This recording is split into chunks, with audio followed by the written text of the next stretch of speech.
Wake up in the morning praying for figures so that every shelf can be filled. Ooh,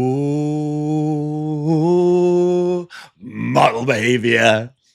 It's catchy. There I was yesterday, looking on the internet, searching for stories, getting frustrated that there were none. So I think, you know what, close the laptop, I'm just farting around. Let's call it a day. And then I wake up this morning and boom, bountiful crops of action figure stories, such as the new Boss Fight Studios Court of the Dead. They're up for pre-order right now. I'm really annoyed. I had to glance over to my screen. I was on a little bit of a flow there, but my brain went, nah, I'm not going to tell you what these are. But new Court of the Dead, 1/12 scale, great mythic sword and sorcery type figures. If you like your mythic legions and all those kinds of D&D type characters, you big nerds, then these, they do look real nice. They're expensive. They ain't cheap. We're ranging between 50 and 70 bucks, depending on where you shop around. Places like, I believe, Entertainment Earth and also Big Bad Toy Store, they have them. But looking at the Grim Reaper, for example, there's some fun stuff there. Big old scythe, couple of arms, and the angry elf lady. Well, she's got 3 different faces. She looks angry in all of them, truth be told. But they look real good. So if you like Boss Fight Studios, who have been putting out some great stuff over the last couple of years, well, this looks like more of the same. And when you're making badass action figures more of the same, that's pretty darn good. Sip of coffee for the working man. That's how Thanos starts his day. You know, in this video, I'm going to be talking about a brand new Venom figure, which got me thinking, well, what other Venom figures are out there in the world? What have been made? What would I need to buy if I wanted to get the absolute best Venom figure collection I possibly could do? And then I thought, boom. Why am I wasting my time thinking about it when I could go to this channel's sponsor, Legendsverse, and I can look up every single Venom figure that has been made by just about every company out there. You want to know SH Figure Arts Venom? Boom, it's there. You want to know all the different select Venoms? Bam, there you go. How about all the Marvel Legends? Biggity bing bong boom, Venom. So if you want to go into a huge database of all the different action figures that have been made by all the different companies throughout literally decades worth of toys, then go check out the channel sponsor, Legendsverse. You can look through the entire archive for free and start building your collection for nothing, for zero, goose egg. But if you also want to have like the full expanse, so to be able to create like the most gigantic toy archive of your own, then you just sign up for a one-time lifetime membership. And by clicking the link in the below, I almost made that so perfect. Almost one take, Jake. You know what? I'm not going to edit that. Click the link in the description below and you can get a discount because you're one of the Model Behavior good brothers. All right, go check out Legendsverse. They're the channel sponsor.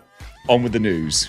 Oh, this is why I was right to wait a few hours before doing this good news, because I woke up and this Deathstroke figure from, what's the name? It's like Up Studios or something. Up Figurines, that's the name of the company that's making these. I've seen this in various display cabinets at various toy cons around like Hong Kong and China. Well, now we're getting the chance to put pre-orders in. I do believe, I'm going to double check, not sure if it's up yet, but I'm guessing places like Ami, Gundamit, all the different places where your import type figures are going to be available. So it's Deathstroke, Slade Wilson in a very Batman Arkham type design. Some people are wrong, but they don't like this design of Deathstroke because he's a bit too armored. And look, it's an opinion. You're not wrong. Just different opinions. I really dig this. This is very badass. Like, even though I'm not a big DC person, I just like the design. It's cool because it doesn't look like mechanized. It looks like Kevlar and armor pieces and plates, and the fact you got the mask look, the different guns, the swords, the weapons, bit of a Metal Gear Solid Cyber Ninja kind of look to him with the color scheme as well. Hoo-ha! Yeah, I'm going to keep this one. I'm going to keep an eye on this, keep close track of it, see where it can be picked up from, because I'm really, really digging the look of this. Now, this is a big one, which I wouldn't have been able to speak about if I had done a video yesterday, so it goes to show that sometimes it's worth waiting. We're getting Tobey Maguire's Spider-Man 3 Venom. I should have said Topher Grace's Venom. This is obviously not that. but it's something very, very similar. So this is coming from 6-inch Studios. Of course, it's going to be one of those import ones, so it's going to have funny old names. But again, I'm going to see if I can find what sites you can go to get it. Most likely, as I said before, for other import figures, Gundam, Ami, those kinds of things. So 6-inch Studio STM 20251 1/12 scale symbiotic variant. Going to be $85, which for a soft goods Mezco style figure ain't too shabby. That's not bad at all. I mean, I don't know how well it holds together. I've not had one of these in hand. Hopefully it's durable and well stitched and the various bits of rubber and stuff don't crack and break. I mean, hey, you get that with Mezco, so, you know, you don't know. But looking at everything that comes with this, it looks like 3 different heads, removable tongues, stand, symbiote, stabby weapons so you can impale Harry Osborn. Who wouldn't want to do that? Yeah, this is something that a lot of people have been asking for the longest time, and Marvel Legends haven't got around to doing this yet. So why wait for Marvel Legends? Because by the time that they do make this, they'll probably be charging $85 for it as well, the route things are going. So yeah, this looks really cool. Pre-order cutoff from by the 18th of September. Wow, you don't have long to wait. Also, it says you need to be able to log into 16kit _ Instagram. I'm going to double check this, okay? So I'll put some notes below me so you can see what's what. And it's going to be releasing around about Q1 of next year. A lot to get excited about with this. This looks pretty darn cool. I normally don't talk about just random reissues, but Marvel Legends are reissuing 2 of their best. They're reissuing, should I say reissuing again? Reissuing their Ghost Rider figure and also their retro Doctor Doom, who I still love as one of my favorite Doctor Dooms. Yeah, the 3-pack's got a cloth goods cape, but I love the brighter, more vibrant colors of the retro Doom. And also for Ghost Rider, honestly, I've got the Mezco Ghost Rider, and he sucks. Don't mind saying it. You see people say, Dave, you're a figure snob. No, I'm not. No, Mezco Ghost Rider's terrible, but the bike is quite nice. And since this Ghost Rider doesn't come with one, I got me an idea. So I might be picking up that Ghost Rider because I really like the look of him. And of course, he's Johnny Blaze, which is the one that I need. So yeah, this is kind of good news for people who missed out on both of these the first time round. Quick little McFarlane update, but only a quick one because they're just showing the reveal pictures of their upcoming figures. So we have got a Mr. Bones, which even though I was ragging on McFarlane in the last episode about their Mortal Kombat figures, I like the look of Mr. Bones, but that's just because he's a dude with a skeleton mask, which always looks cool, or a skull mask. A skeleton mask would look ridiculous. I don't know how that would work. Then also, they're going to be doing Obsidian. Never heard of that guy before, but you know that my DC knowledge is trash. But then the one thing that McFarlane seems to do better than anyone else is vehicles, and they're doing the Batmobile from the Batman. And from the one picture, it looks good. But of course, they're going to release full details very, very soon. And when they do, I'll talk about them here. Now, these, I actually really love the aesthetic, even if it's not as action figure-y as we normally go for here. But we've got the Neca Tiny Toons Series 2 of their Batman figures. This time, a very Frank Miller looking Dark Knight along with the Penguin and Catwoman. We saw these at San Diego Comic-Con in their little display cabinets, but now we got the full glamorous, pretty looking pictures, and they do look awfully pretty. These are going to be releasing around about the 3rd quarter of this year, which we're about to move into. So if you get your pre-orders in now, you're not going to have to wait too long. You can go over to the necastore.com, slap your money down, and then these 3 guys are going to be knocking on your door pretty soon. And yeah, I think they look pretty cool. So Neca are reworking their Universal Monsters line, squeezing a little more juice out of those molds, and why the heck not? Because I do love me some Universal Monsters. I'm biased. I'm Mr. Universal Studios over here. So they're redesigning them with different paintwork and decos to align with the 1986 Universal classic movie monster line that came out way back in the day when I was just a young wee nipper. Not that wee though. So these are going to be available from the Neca store. It's going to be exclusive. So you're not going to find them on toy shelves, all right? And they're also not sold separately, so it's a batch bundle you got to go for. But hey, come on, if you're getting one, why wouldn't you want the others, okay? You want the full selection. And they're going to be shipping around about the 1st quarter of next year, so start clearing some space on your shelves after Halloween. Then for Halloween 2026, you're going to have all these guys to keep you company. This is fun. More pictures and info to come, because so far we've just got the initial reveal picture. But Toys Battalion, so another third-party company, are making this kind of Mighty Morphin Power Rangers the movie inspired figure. Because, of course, in that classic 90s movie, which honestly, besides the terrible CGI, still actually holds up as a fun romp, we didn't get the Green Ranger, because Tommy was in his White Ranger guise by that point. But some clever folks said, but what if he was the Green Ranger? How would he look? Well, he'd look a little something like this. So yeah, we've just got the initial reveal pictures, but when more information and pictures come out, well, you know you're going to find them here. Something pretty special for you Ultraman fans here. This guy looks so cool. I love the jacket. Looks full on kind of New Japan Pro Wrestling entrance gear sort of look. So this is from 3-0, and it's also a crossover with Masayuki Goto.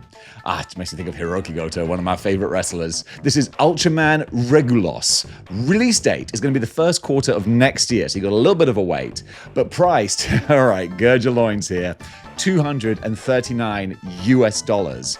But I mean, I think he's 1/6 scale. I'm pretty sure he's 1/6 scale. So he's a big boy. So you're going to be looking at big boy hot toy type prices. Put your big boy pants on, because this is what you're going to need to pick this guy up. But looking at the cool, awesome mech design with the Tanahashi Okada, maybe a little bit of Tiger Mask style coat that goes with him. That's a hell of a display piece right there. This dude looks pretty awesome. This is super fun. I was just talking about Predaking on the last episode, and now something completely different, but also kind of similar. These are images of the SAMG Entertainment Mini-Force Dinoid Dino Emperor. Full details to come later. So since it says Mini-Force, I'm guessing that these are slightly smaller figures, but look, a dinosaur combiner. From the earliest days of my Power Rangers watching, there's something always super cool about that. So looking at the text on the box, I'm guessing this is going to come straight out of China. Straight out of China! I couldn't possibly freestyle a rap beyond that, but I like the look of it. I'll keep you posted if I find out any more information about this. 'Cause I'm straight out of China! Something super pretty now for Statue Corner, Ghost in the Shell. I forget what's the name of the artist. Shiro Masamune, or Masamune. My formative teenage childhood years growing up, picking up the Ghost in the Shell series, purely for the Shiro Masamune. I'm going to stick with that cheesecake artwork, because it was the cheesiest cheesecake artwork. But I ain't mad about that. Did it totally shape my perspective moving forward into adulthood?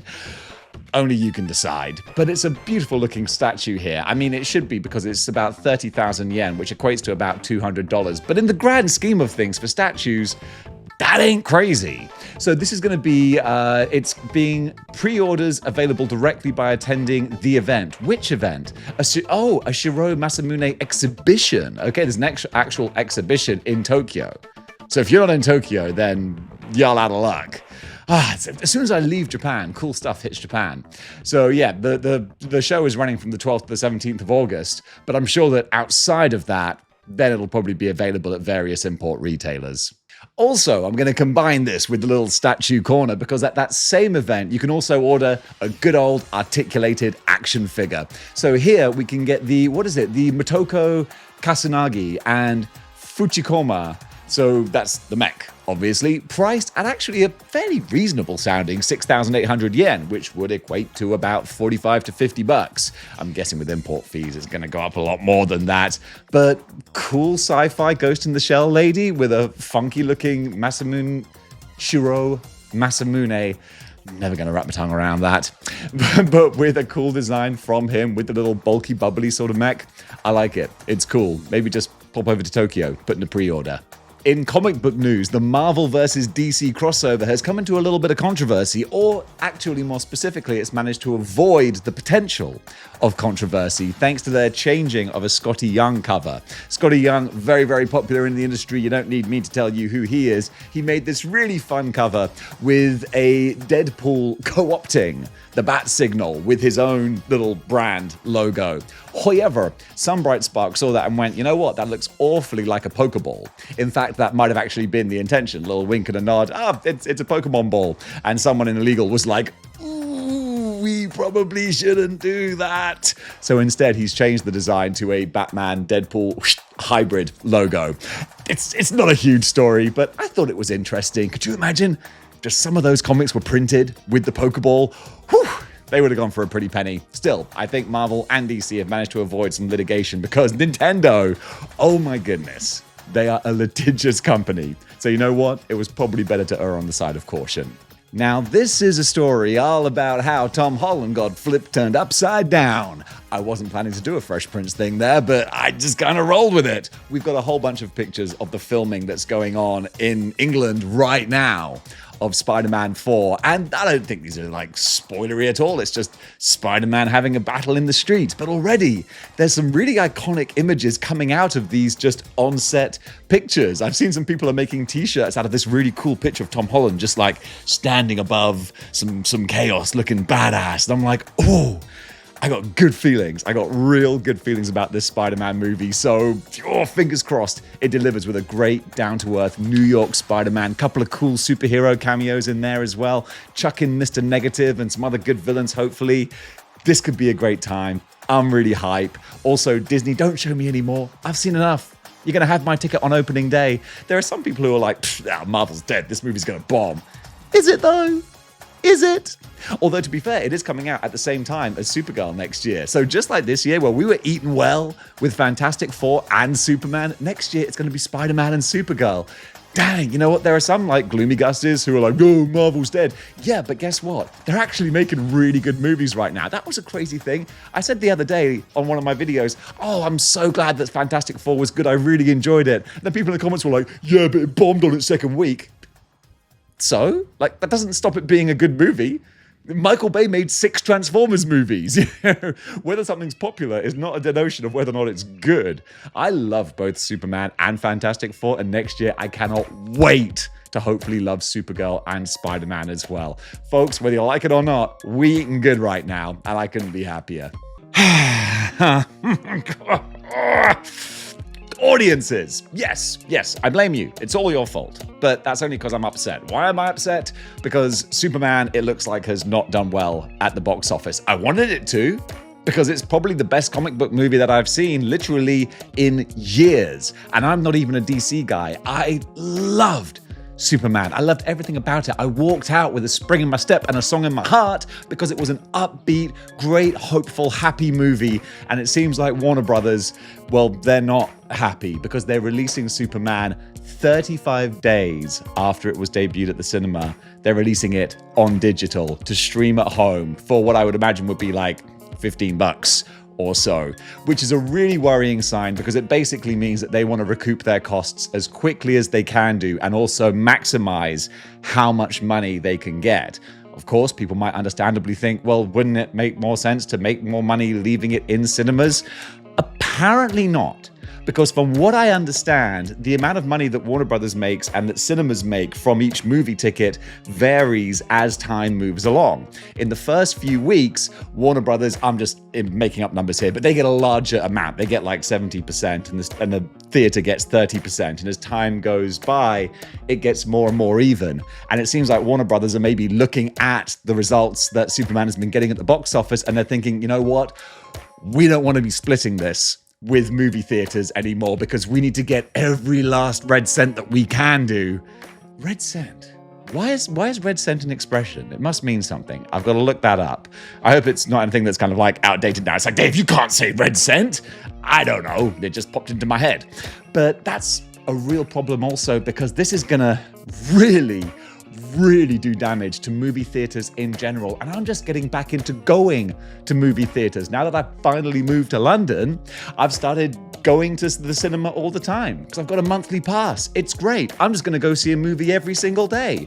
But someone who maybe took their family to go and see Superman, you're probably going to be talking about $100. give or take. When you think each ticket probably goes for about 20 bucks each, then you've got to buy the ridiculously priced food and drink and all that kind of stuff. And then a month later, they're going to be able to stream Superman at home. What are parents going to think? They're going to think, well, no, we won't go see this at the cinema. We're just going to wait 4 weeks and then we can pay 15 bucks for it, sit on our couch, eat some Doritos that we bought at the Quickie Mart and save a whole bunch of money and still enjoy this as a family. So people aren't going to go to the cinema. And you know what happens if people don't go to the cinema? We're not going to have cinemas. And that's such a disappointment. I'm sorry, that sounded really patronizing. I didn't mean for it to sound patronizing. It was just the way that I speak because I get a little bit excited and I just start having verbal diarrhea. But yeah, that's a real shame because I thought Superman was terrific, which is also kind of weird because I would say on my videos that I thought Superman was great and people would be like, oh, it's doing really badly at the box office. I'm like, yeah, but that doesn't mean I didn't enjoy it. Am I supposed to have not enjoyed it now? People use the phrase superhero fatigue, which can be the case. Maybe. Sometimes a great superhero film will come out and people will be like, nah, superhero fatigue doesn't exist. It's just people are bored of watching bland movies. Problem is, Superman wasn't a bland movie. Superman was a really, really great movie. It was so much fun and there was so much love and heart in it. The performances were fantastic. It was moving. I got moved. I don't get moved by comic book movies, but I got moved by this, and it was with characters that I've got no real connection to, not being a DC guy, but they did such a good job. It was wonderful to see, but maybe people are just still hungover from the previous DC universe because also we're so in tune in the zeitgeist of movies and comic books and what's going on. Like, we follow this. If you're watching this, this is going to be an obscure video. This is not a mainstream video. This is for people who really love the inside baseball of the business.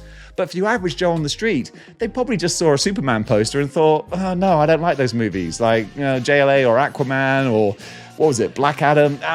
No, I'm not bothered. But that's because they don't know. No, this is a new thing. And DC kind of tried to communicate that, but unless you're really into it on the internet, following these things, most people on the street, they don't know who James Gunn is. They don't give a monkeys. They just want to go watch a movie. And DC have left them with a bad track record of movies. And also, Marvel hasn't helped much either.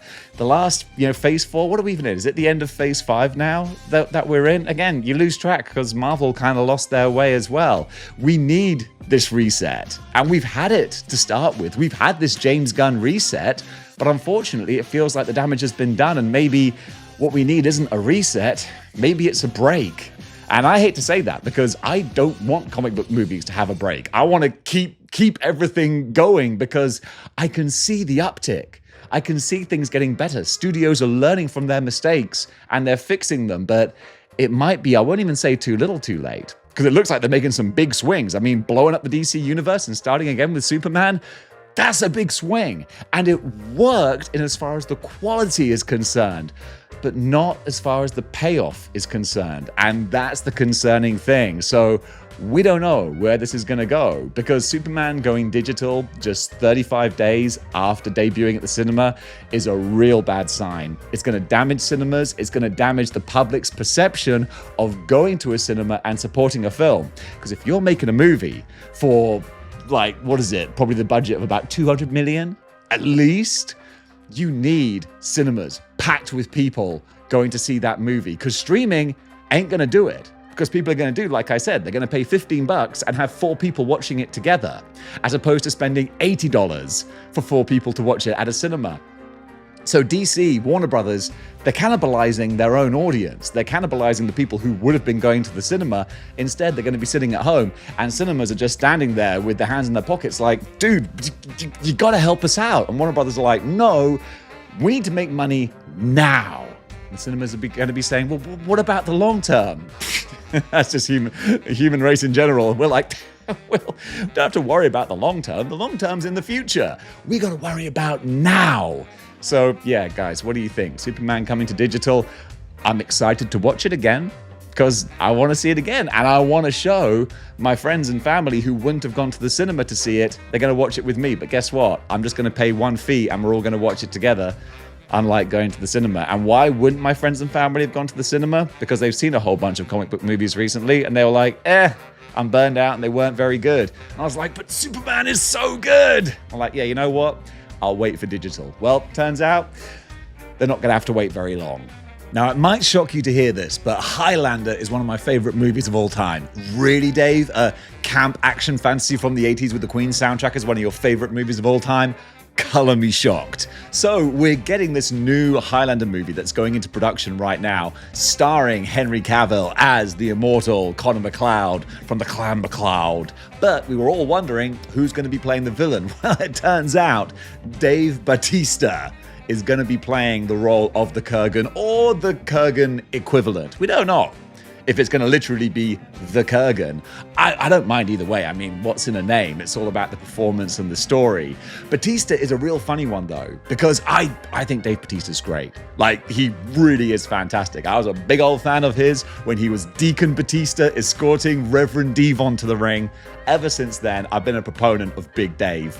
But now, in the year of our Lord, 2025, he doesn't look as intimidating as he once did, of course, because time makes fools of us all. It doesn't make a fool of him. In fact, it makes him look very, very smart because he's slimmed down for his health and well-being and to increase his movie opportunities, because that was always a problem. You know, you can only be Drax the Destroyer size for so long until there just aren't that many roles for a big jacked up dude. And also, Bautista's like, he's around about 50. He's not a spring chicken, which is horrible for me to say because I'm mid-40s, but he has got a much, much more slender frame. To the point where I saw a few clickbait articles showing pictures of him being like, what happened to Dave Bautista? Well, the answer is he got much healthier, is what he did. So he's not the intimidating looking person that he once was. But then again, the great thing about Highlander is it's all about sword fights. It's not about punch, kick, muscle, overpower people, even though it does help. I mean, of course, Clancy Brown played the Kurgan in the original movie, and he is just an intimidating son of a gun, especially being in the 1980s. He had that punk rock heavy metal kind of look to him.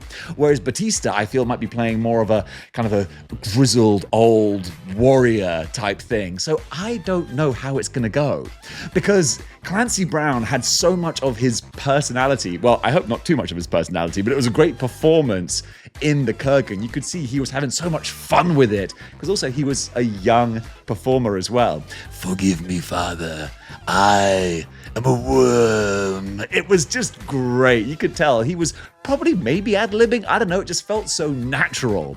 Whereas with Dave Bautista, he's a much more grizzled, older, veteran type performer.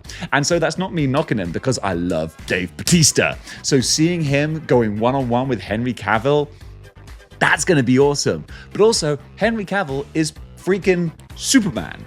So it's going to be kind of hard to stand toe-to-toe with Henry Cavill and make him look like the underdog, which is what they need to do. Although granted, I would imagine Henry Cavill maybe doesn't have the Superman physique that he used to, because, like, yo, newsflash, it's real hard to maintain a physique like that. That's why people don't do it, because it's not healthy. Well, no, don't get me wrong. It can be healthy to maintain muscle mass like that, but it's not a normal lifestyle.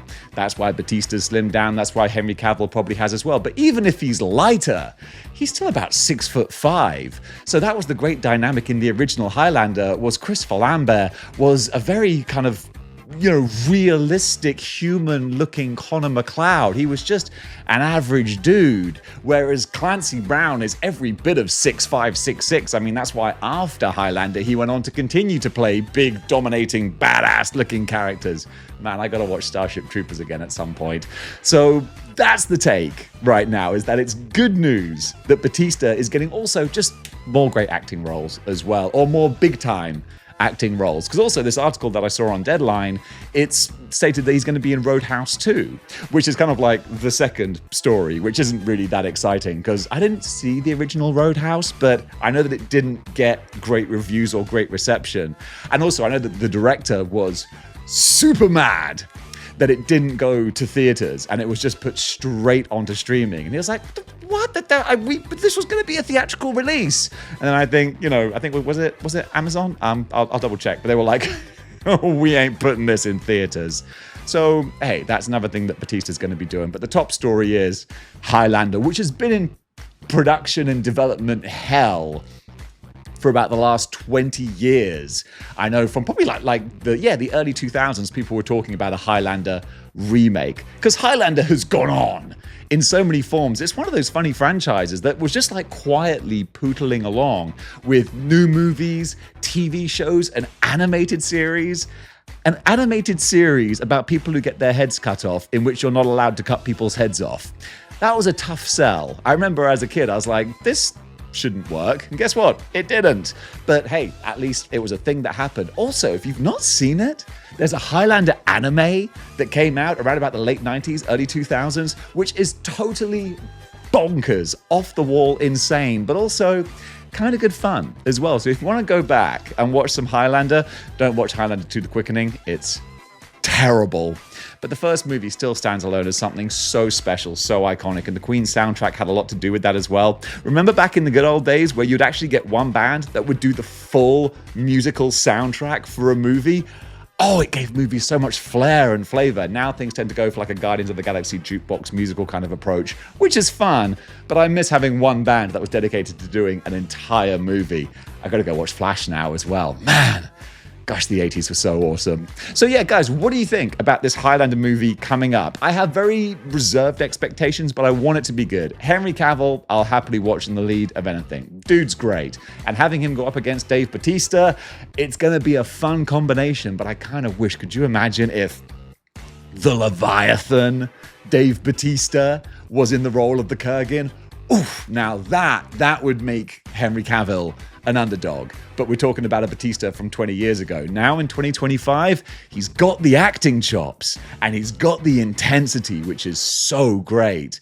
But does he have that physicality to make Henry Cavill, to make us scared for Henry Cavill? Because that was the great thing about the first Highlander. We were scared for Christopher Lambert. We were like, oh gosh, Connor McLeod.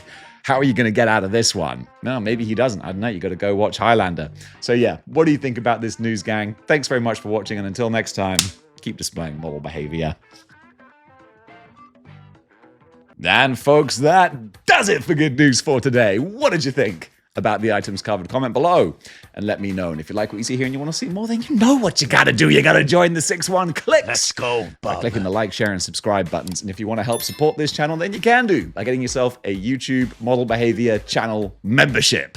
There, that's what it's called. By getting one of those, well, you help me have more time to make more episodes. And also, when I do more members live streams, then you can take part in all the member live streams as well. It's just been a heck of a job getting set up and trying to learn OBS. You ever heard of OBS? I hadn't. Turns out everyone else who YouTubes does. And it's a brilliant tool for making like live streams and different cameras and mics and setups. But it's a lot. And I'm trying to learn how to use it. And it's not easy. But when I crack it, then oh baby, we're back in business with those members live streams. So guys, thank you so much for watching. And until next time, keep displaying model behavior.